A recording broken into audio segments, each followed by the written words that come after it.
നമ്മൾ മഹാഭാരതം നമ്മുടെ മനസ്സിൽ എങ്ങനെയാണോ കാണുന്നത് അതേപോലെ തന്നെയാണ് സ്ക്രീനിൽ നമുക്ക് കാണാൻ കഴിയുന്നത്. ആ പശ്ചാത്തലം, ആ കളർ എല്ലാം വളരെ മനോഹരമായിരിക്കുന്നു.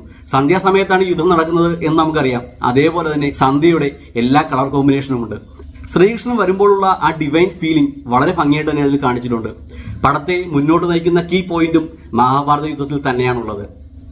ഒരർത്ഥത്തിൽ പറഞ്ഞാൽ നാഗശ്വിൻ സയൻസ് ഫിക്ഷനിലൂടെ ഒരു ഫ്യൂച്ചർ കാലത്തിലൂടെ മഹാഭാരതം തന്നെയാണ് പറഞ്ഞു വെക്കുന്നത്. ഇനി ട്രെയിലർ റിയാക്ഷനിൽ ഞാൻ പറഞ്ഞിരുന്നു, ഒരു മലയാളി പ്രേക്ഷകന്റെ പോയിന്റ് ഓഫ് വ്യൂവിൽ മഹാഭാരതമെല്ലാം കഥയായി വരുമ്പോൾ നമുക്ക് ആസ്വദിക്കാൻ കഴിയുമോ ഇല്ലയോ എന്ന്. എന്നാൽ ഒരു മലയാളിക്ക് ഇത് ശരിക്കും ആസ്വദിക്കാൻ കഴിയും. എന്തുകൊണ്ടെന്നാൽ വെറുതെ മഹാഭാരത യുദ്ധം പറഞ്ഞു പോവുകയല്ല. നമ്മുടെ മലയാളം എഴുത്തുകാരനായ MD വാസുദേവൻ നായർ മഹാഭാരതത്തെ എങ്ങനെയാണ് നോക്കിക്കേണ്ടത് ആ രീതിയിൽ തന്നെയാണ് ഏകദേശം കഥയിലും പറഞ്ഞു പോകുന്നത്. അതായത് ഇപ്പോൾ സോഷ്യൽ മീഡിയയിൽ ചർച്ചയായിക്കൊണ്ടിരിക്കുന്ന ഒരു കാര്യമുണ്ട്, യഥാർത്ഥത്തിൽ പാണ്ഡവരാണോ കൗരവരാണോ ശരി എന്നുള്ളത്. ഈ കഥയിലും അതേ ചോദ്യം തന്നെ വരുന്നുണ്ട്. പാണ്ഡവരാണോ കൗരവരാണോ